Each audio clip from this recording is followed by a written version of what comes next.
Can't people just leave crime? Can you stop a cat from mousing? It's not possible. You escaped and went straight to another criminal activity. Yeah. Okay, other stories. Let me take just one more in the nation before we move over. 5 feared dead in Abuja accident. Yeah, that should be the Karu. Oh, yeah. It's a recurring story, But it must be restated here, re-emphasized.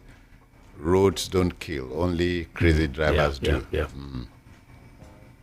Okay, from the nation, I have the Sun here.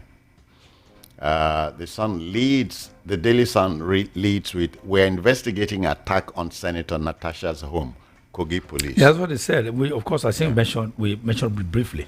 So would they come out openly to tell us what they found out? We wait to see that. We wait.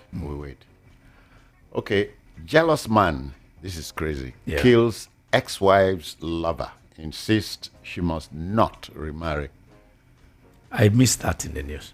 The wife left him and embraced and went into the embrace of another man. We'll be told jealousy is a blue-eyed monster. Is that what they call it? Yeah. Okay. Jealousy. So and there is also violence in.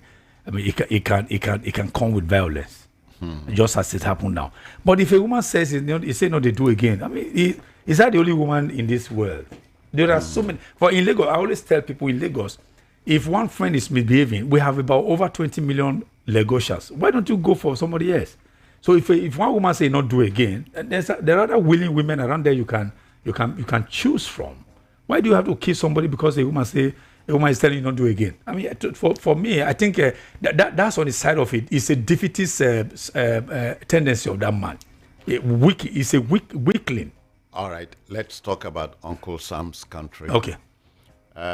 Why U.S. tariff policy is a step backward in history. Chinese envoy. And but the same Chinese is also telling us that Nigeria could take advantage of it and make more money.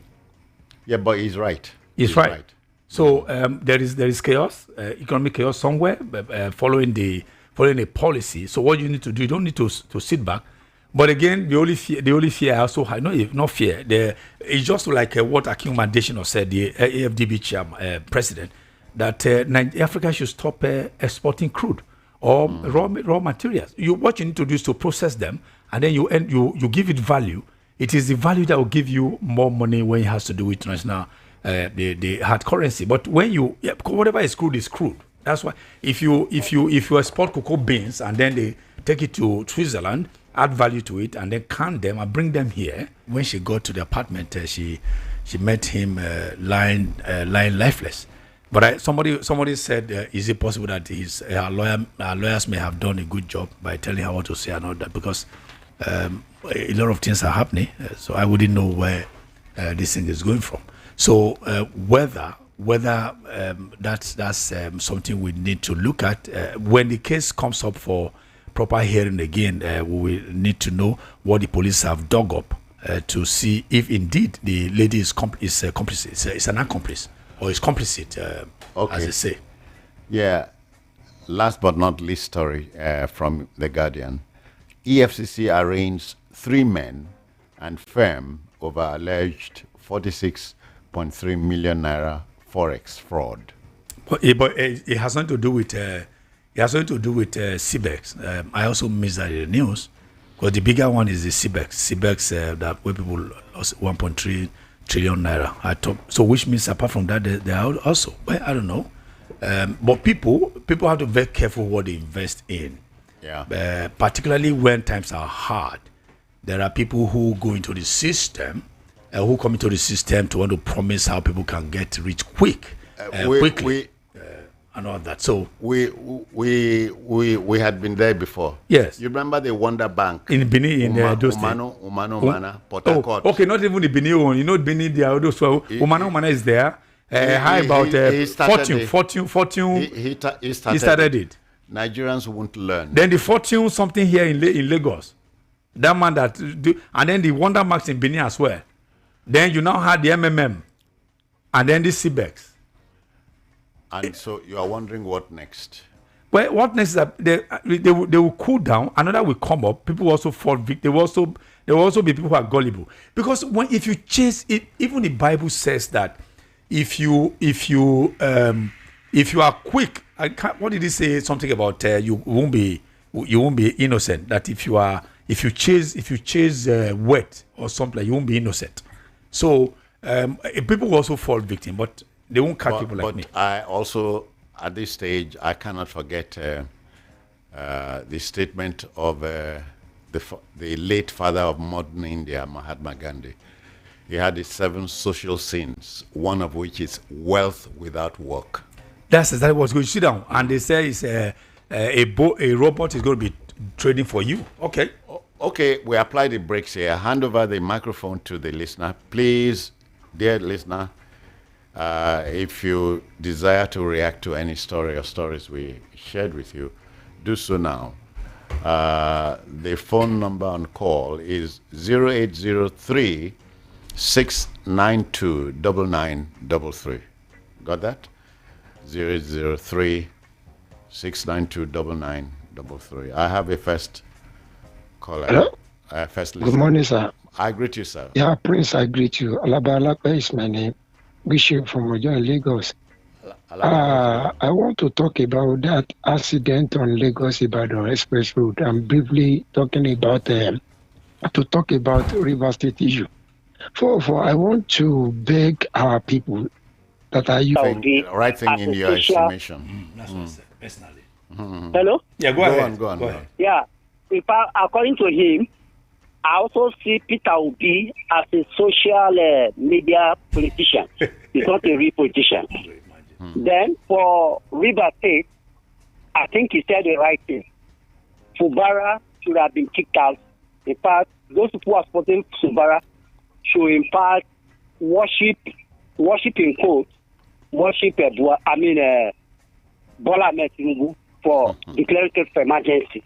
And I believe that Fubara will never go back to that. Yeah, when he told Tinubu that there is nothing good, that Tinubu, when Tinubu went for campaign, that Tinubu will continue on where Buhari stopped. So people should not take him serious.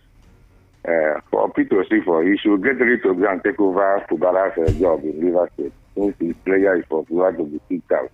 Let him go there and get a job and stop coming out to speak whatever rubbish.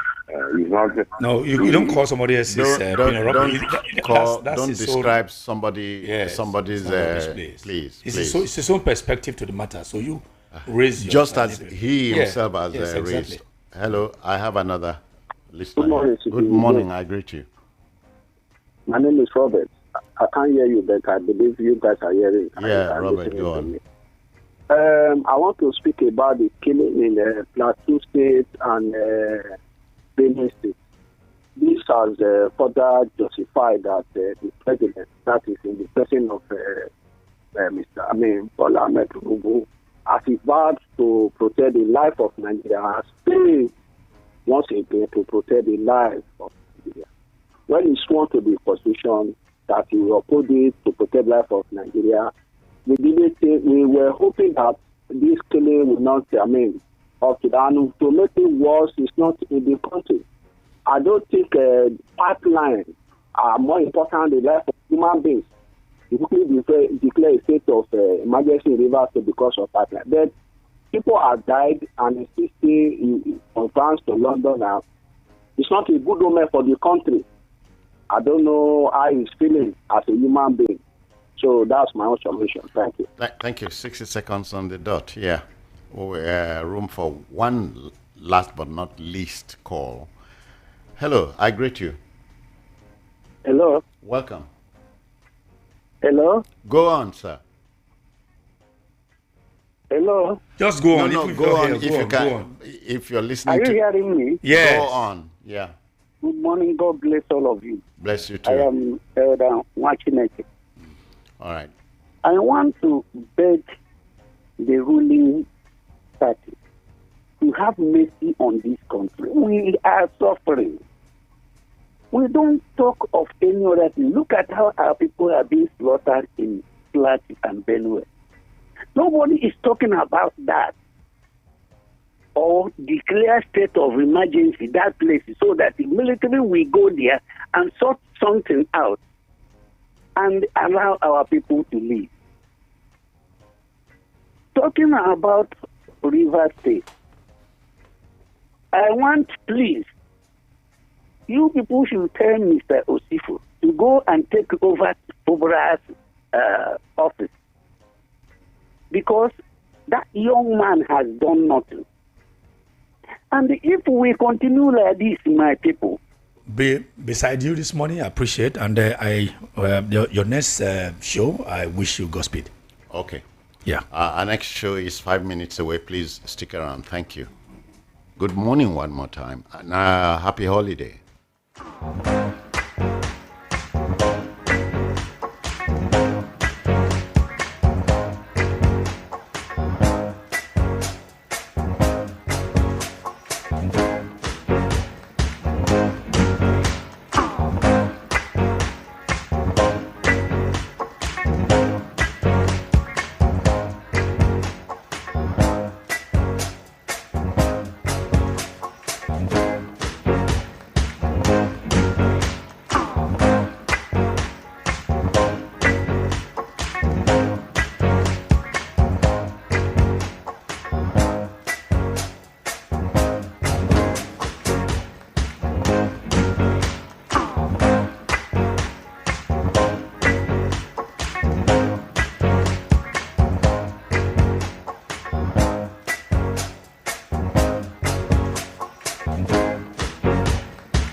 From the views on the streets, we go to bed empty hunger, to the blaring horns of a hustling city, the loudest voices of the common man got a medium to be heard. This particular administration, they were coming unprepared. It's not a bad thing to renovate the president's lodge. Through top-notch programming, unbiased reportage of news, sports, business, entertainment, and cultural documentaries, Voice of the People 90.3 FM became a symbol for 21st century media.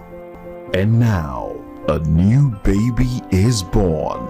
Voice of the People Television, VOP TV, youthful, full of vigor and pressure for excellence in the continent's media space, exposing the wrongs, applauding the rights, dissecting the news without fear or favor, through factual and accurate stories and contents. Corruption kills three things and makes a society. Representing the interests of the people and giving them a voice. Voice of the People TV is here to stay towards building a fair society. VOP TV, Voice of the People Television, truly a voice for the people. Broadcasting live from the Cocoa News Center, giving you the latest updates around the globe. This is VOP 90.3 FM. My guy, you better upgrade yourself and live in the city like a big boy. That's the life of a city boy. Even if you don't want to stay outside, YouTube is always there for you, you know. I know, but no be every time person go dey open eye for YouTube, Instagram, Facebook because of update.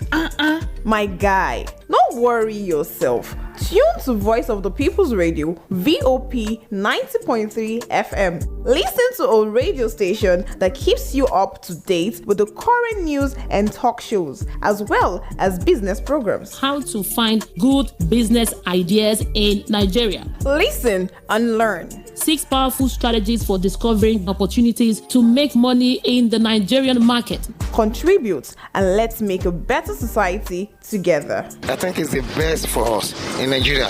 Actually, we are going to find it difficult for the first time, but in future we are going to gain it. If we can be able to be patient with it, is the best. Voice of the People's Radio, VOP 90.3 FM. Tune in every day.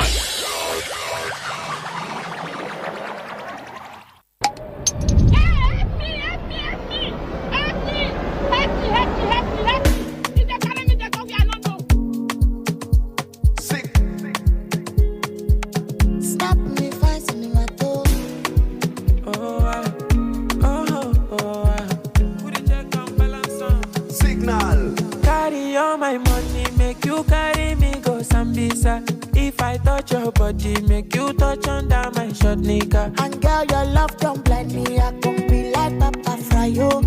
If I come in sachet, you go carry my embryo. Carry me go where I don't know. Pass my bololo, your body.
All right, folks, let's step into the second offering this morning.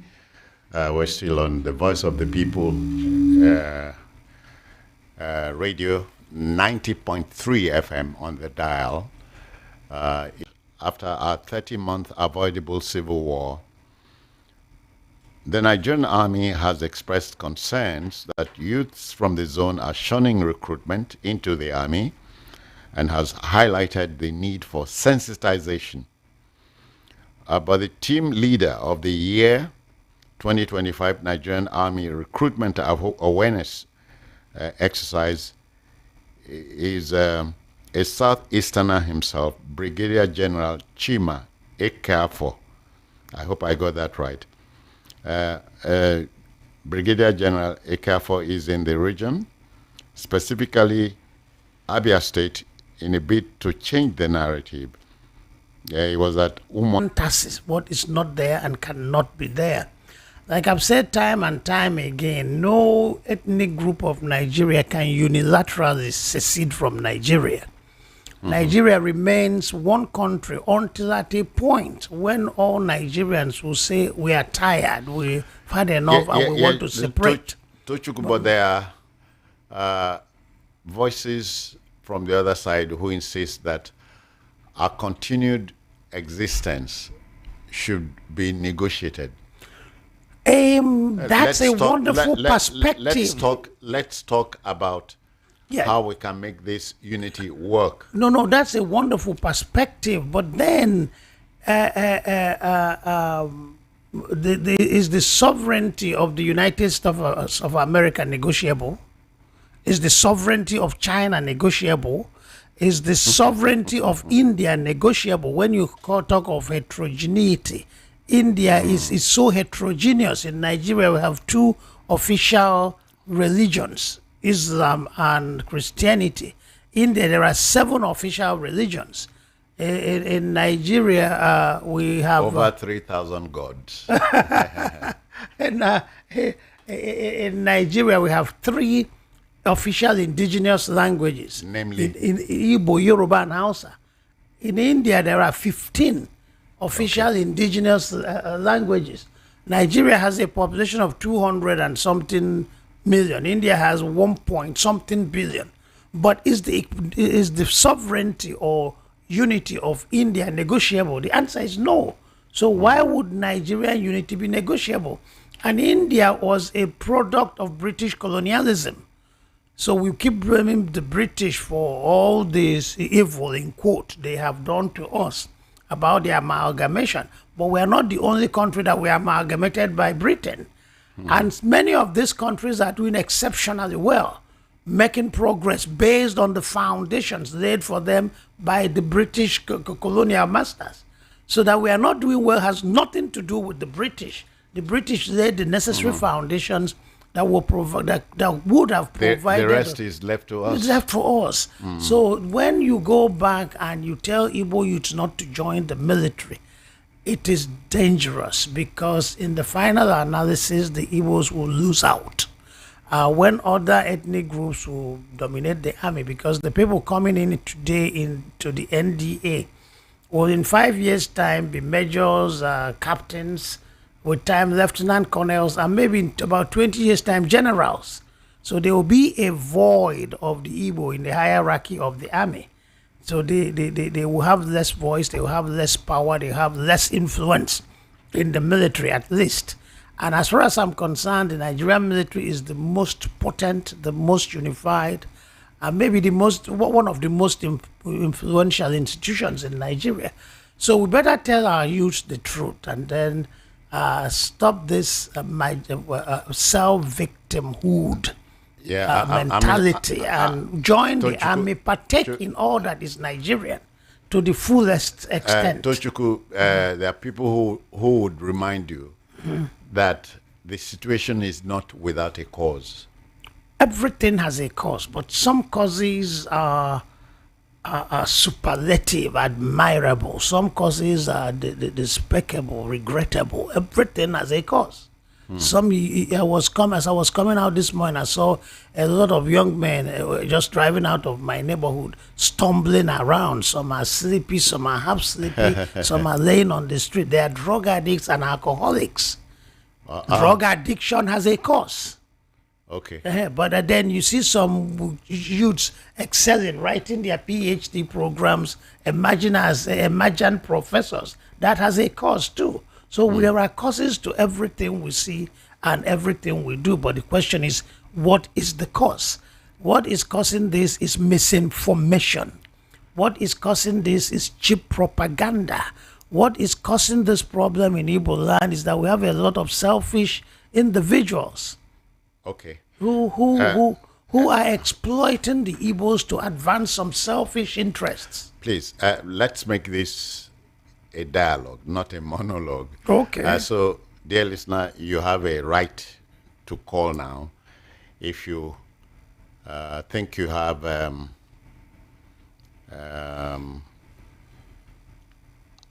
angles which we have not exploited, do so now. 0803-692-9933. I have a first listener here. Okay. The line is open. Let's get the first caller. But Tochukwu, tell us what the situation is. We will listen. We will hear you. Yeah. Everybody is entitled to his opinion, but not everybody is entitled to his facts. Facts are sacred.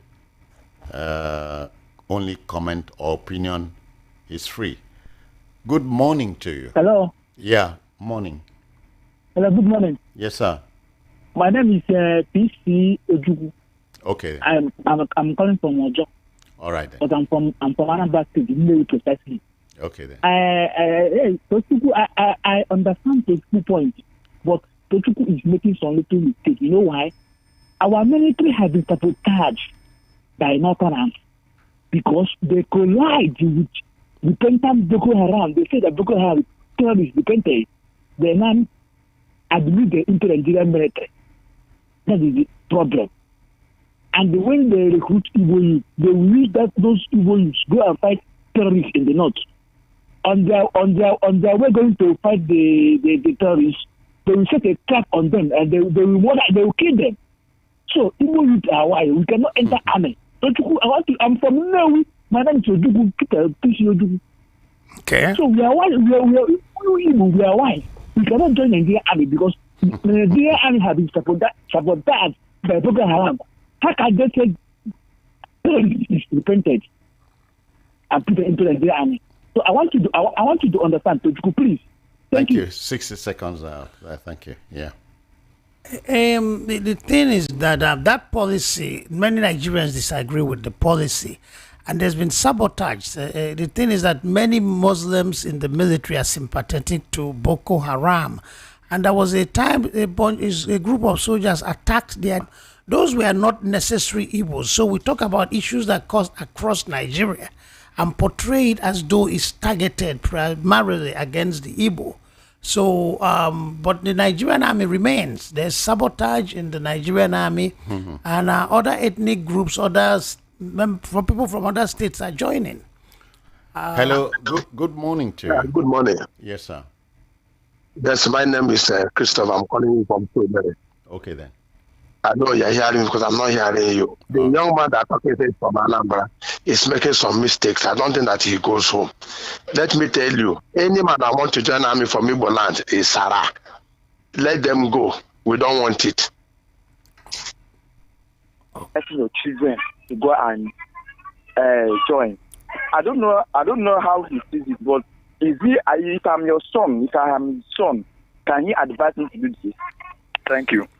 Thank you too.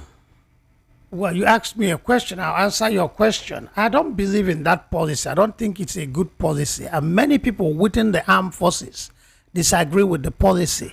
But the policy affects... Tochukwu, but besides this Boko Haram we are talking about, which is not necessarily a part of what we are discussing, the charge against Boko Haram are done by Nigerians. Yes. So other people will release their sons to join army. Yes. So the Boko Haram is not an anti-Igbo movement, an anti-Igbo organization. Boko Haram is fighting Nigeria or CAF or EKAFO. Yeah, it can be EKAFO. Yes. Yeah, he is there trying to sensitize the youths. Well, whether you... It's not about the rank and file thing. Yeah, so it can be the officer corps, it can also be rank and file. Oh, yeah. But there are opportunities either way. Some joined as recruit, became lance corporal with time, sergeant, staff sergeant, warrant officers, sergeant majors. Through the ranks. They moved on through the ranks. And so the thing is to join, the thing is to fill your quota. But again, some of our listeners have expressed. We are listening to all what they are saying. Igbos are not afraid to join the army, but they are afraid of sabotage. I think I've mentioned my personal self not talking to you here now. I have met two of my junior brothers in the army. They enter. The other one, the meeting they give you permission to be, what do you call it? 4 rounds they give him. The next day they put him in the vehicle for attack. On the way, the lay ambush, he was killed. Okay. The one. You may not hear me, but I can not hear you, but I don't know if you hear me. We're hearing you. Go on. Okay, so let me quickly make my submission. I understand the fact that the analyst is apt in his submission, but let's not rule out the fear. Let's not rule out the fear. We know that the force is not peculiar to Igbo. We are all Nigerians. But at the same time, when you are close to certain sect of military personnel and you hear discussions, you will realize that certain sect of people from a certain tribe can be more in danger compared to certain other person. That fear is real. That reality is on ground. It's really, really on ground. And I think more of education needs to be done, more of sensitization needs to be done, and more of enlightenment needs to be done. And we are restless people, we are adventurous people, we have this effervescent entrepreneurial spirit. Our land mass, therefore, cannot contain us. So early Igbo leaders realized that in our interest, we need a bigger frontier to operate in. You have about half of the Igbos living outside of Igbo land in Nigeria. Why? Because we need the space. So when Igbo leaders that were committed, knowledgeable, and concerned about the well-being of Igbos led us, they told us that now Nigeria was good for us. Go to the ends of Nigeria and leave your mark of excellence. But when narrow-minded Igbo leaders came, selfish leaders and lower-level leaders, because after Nnamdi Azikiwe, the timber and calibers, Michael Okpara, the quality of your Biafranism is all about. Wazurike and Nnamdi Kanu, they are telling us to drink the Biafran poison a second time. All right, let me take another listener. Good morning. Good morning, President John. I greet you, yeah. Please, this is Mayor. I want us to look at it this way. Since Tochukwu there, Mr. Tochukwu is his own tech is for Igbos to join the military, irrespective of even the present killings in the southeast Igbo youth. That the military, somebody that spoke last just mentioned that it is not the same ratio. Even people are sabotaged. The north, the rate is not as the southeast in particular. I would want to ask Mr. Dojugu how many of his sons has he encouraged to join the military. Let him start there. Let him join this. If he's above the age, let him encourage his younger ones to join. Thank you. All right, thank you. You heard that. Yeah, I would gladly encourage my son to join the army because I know a lot of very successful friends. They became very successful in the military. As teenagers, we were all in secondary school. We opted for universities and studying overseas and all that. But some of our friends went into the military. And they did so well. Many of them retired as generals. I see them, they are very successful, some of them quite wealthy. So I'll advise my son to join the military, yes. But there are some listeners who will tell you that was when Nigeria appeared to be more accommodating of everybody. But that Nigeria, it would appear to them, is gone. It's gone. Was Nigeria accommodating to everybody when Ojukwu declared Biafra? Evidently, it was not to those proponents of Biafra. Before the emergence of Wazurike and Nnamdi Kanu, was Nigeria more accommodating than now? Nnamdi Kanu started his Biafranism under Goodluck Jonathan. Goodluck Jonathan got 90% of the Igbo vote. He had Igbos appointed in the most important positions in his administration. Secretary to the government, finance minister, chief of army staffs. But to Nnamdi Kanu, it wasn't accommodating. So it's not about what is on ground, but what a leader with selfish ambition, a leader out to deceive his people, chooses to say. And whatever you tell the masses, they follow. They don't look for empirical evidence. They don't look for statistics. They don't study reality. They just follow. All right. Good morning. Welcome. Yeah, dear listener. Hello? Yeah, I've activated your line. You are on air now. Go on. Hello, can you hear me? Yeah, go on, sir. Hello, good morning. I can hear you. Go on. My name is Mr. Cornelius. I have listened to some of your analysts here, and thank you. But we got you first yes. time. The man insists the fear is founded. Okay, International Airport, before independence, the white man, the colonial governments built 3 international airports, one in Port Harcourt, one in Lagos, and one in Kano. Since Nigeria became independent, how many new international airports have been built? I don't know apart from Abuja. And so international airport, the country is not flooded with international airports, except with the exception of Igbo land. That is, the fear is founded. That's what he said. Remind me what he said. The fear is founded. He spoke about the non-presence of federal government. Go to Cameroon, be an army there, defend them, live your life, serve God, whether God can show you mercy. Because we are not needed in Nigeria. If Nigerian government play a good role in the army, Igbo will flood it. If Nigerian government open army and do what is done in America, if you go to American army, you see Igbo men there. If you don't know, I will give you list. So now Igbos are not welcome in Nigeria. So for this your 100 years, go to America and enter the army and serve them and enjoy your life. 60 seconds out. Igbos are welcomed in Nigeria. It's just a question of perception. After the Civil War, when we were at our lowest point. I was tempted to ask where he was speaking from. Okay. Should be somewhere in Lagos. In Lagos. Nnamdi Azikiwe was Igbo. Igbo.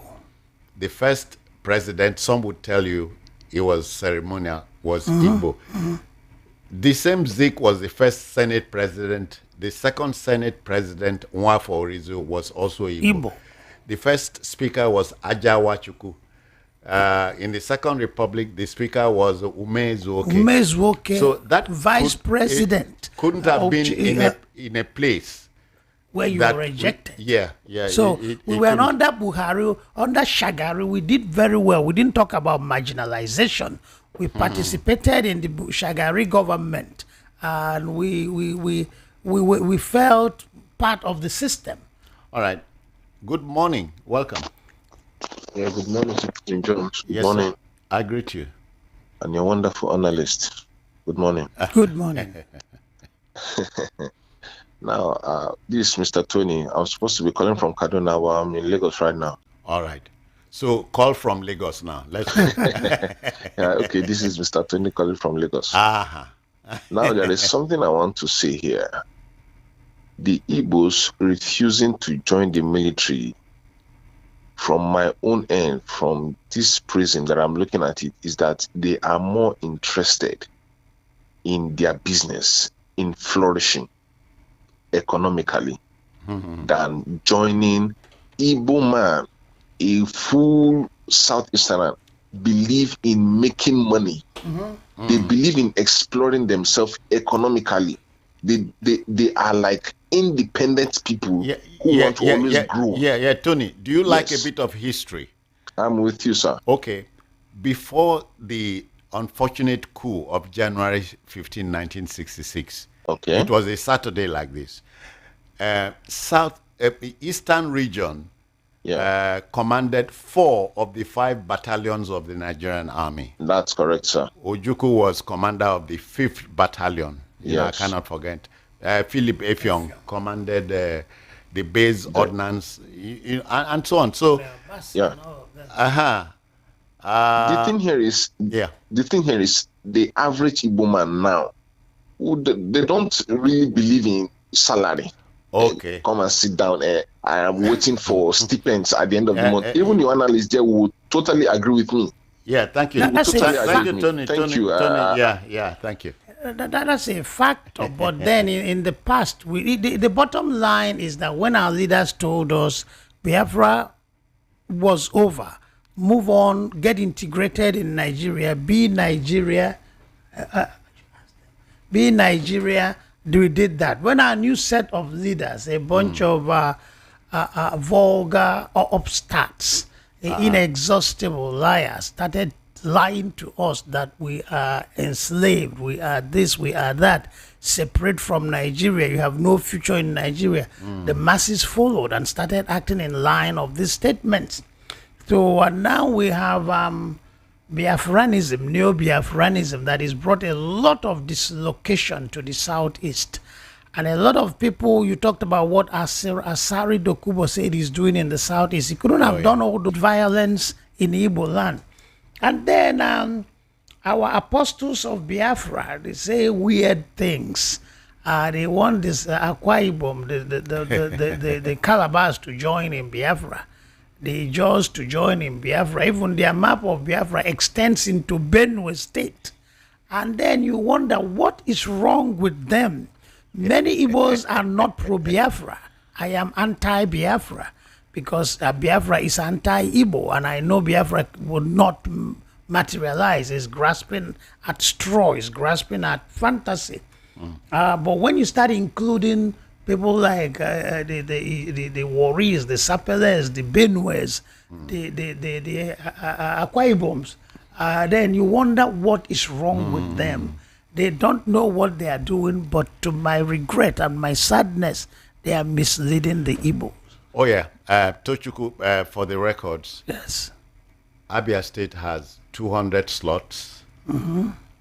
Enugu 200. Yeah. All the other is 200 slots Yes. in the army. And the youths are shunning recruitment.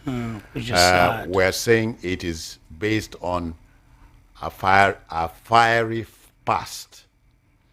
You know, they say an animal will escape being trapped is always afraid of a bent stick. Of course. Yeah, so we are addressing this fear, you know. That's why, as I told you, the Brigadier General is being sent there as a bona fide son of the soil. Yes. To go and start a new campaign of debriefing Ndibo youths. They are saying went to secondary school. Yes, it's talking to not young men to join in. Now it's paying off. And we are talking about northern influence in the army. But it did not happen overnight. It was planned and it paid off. So let me take another listener. Hello. Good morning. Hello, good morning. Welcome. Hello? Go on. Welcome, sir. Hello? Go on. I can hear you. Can you hear me? Yeah. Yes. I cannot hear you, but I know you people are hearing me. Yes. My name is Kachi from Ejibo. Please, I want to ask our guests in the house a simple question, just two questions. Army officers. So yes, I would encourage my children to join the army. Yes. All right, Tochukwu, time is tight, so we must begin to wind down. Yes. But not before telling the listener, and I'm sure you are on the same page with me. No one can make you a victim, but you. Always. You know. Always. So we become victims not because of what happens to us, but when we choose to hold on to our victimization. Yes. The war we are talking about ended in 1970 to 1970, 55 years ago, is it? Yeah, 55 years ago. 55 years ago in the life of a people would be enough. It's enough, to remove that jacket, to that victimhood.